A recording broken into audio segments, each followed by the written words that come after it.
Epstein से जुड़ी फाइलें एक बार फिर दुनिया भर में चर्चा का विषय बन गई हैं।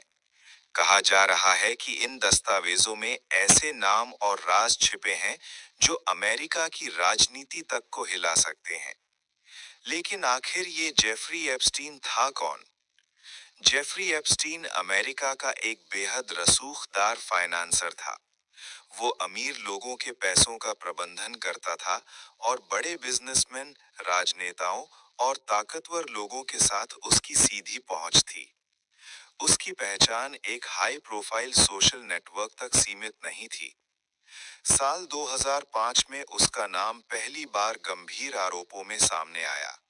उस पर नाबालिग लड़कियों के शोषण और मानव तस्करी जैसे आरोप लगे। इसके बावजूद 2008 में उसे बहुत हल्की सजा मिली।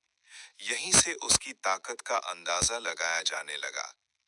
जांच में यह भी सामने आया कि एप्स्टीन के पास एक निजी द्वीप था जहां चुनिंदा लोग जाया करते थे।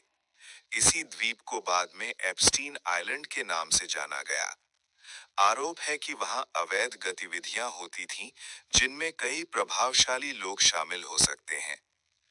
जुलाई 2019 में एप्स्टीन को दोबारा गिरफ्तार किया गया, लेकिन अगस्त 2019 में न्यूयॉर्क की एक जेल में उसकी मौत हो गई।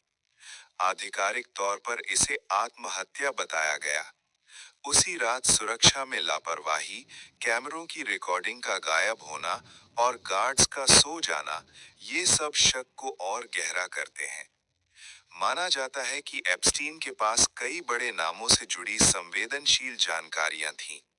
अगर वो सब कुछ सार्वजनिक हो जाता, तो कई ताकतवर लोगों की मुश्किलें बढ़ सकती थीं। अब सवाल उठता है कि ये एप्स्टीन फाइल्स आखिर हैं क्या? दरअसल इनमें पीड़ितों के बयान, कॉल और ईमेल रिकॉर्ड, निजी विमान की उड़ानों की जानकारी और उन लोगों की लिस्ट शामिल है जो उसके संपर्क में थे। जनवरी 2024 में अमेरिकी अदालत के आदेश के बाद इन फाइलों का एक हिस्सा सार्वजनिक किया गया। इसके बावजूद ये फाइलें इस ओर इशारा करती हैं कि कहानी जितनी सामने आई है, सच्चाई उससे कहीं ज्यादा गहरी और डरावनी हो सकती है।